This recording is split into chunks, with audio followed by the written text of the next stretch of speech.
আসসালামু আলাইকুম। কে কোথায় আছেন আমার দেশি ভাইয়েরা? দেখেন, এটা আমাদের স্বপ্নের কান্ট্রি, ইউনাইটেড আরব আরব আমিরাত, দুবাই।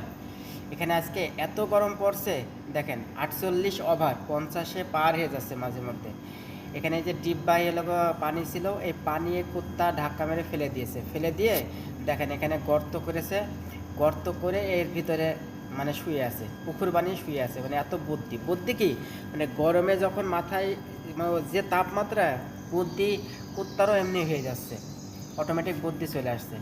আর কিছুদিন আগে তো দেখছিলাম আমার দেশি ভাইয়েরা বাংলাদেশে কিছুদিন আগে 38-40 ডিগ্রি তাপমাত্রায় ডিম ভাজছিল। ভাই আমাদের এখানে ডিম না, পুরো সবজির রেসিপি হয়ে যাবে। কিছুক্ষণ তেল তেল যদি রেখে দিই, পুরো সবজি রান্না হয়ে যাবে, মানে কমপ্লিটলি সবজি রান্না হয়ে যাবে। এটা প্রবাস জীবন ভাই। এখানেই আমরা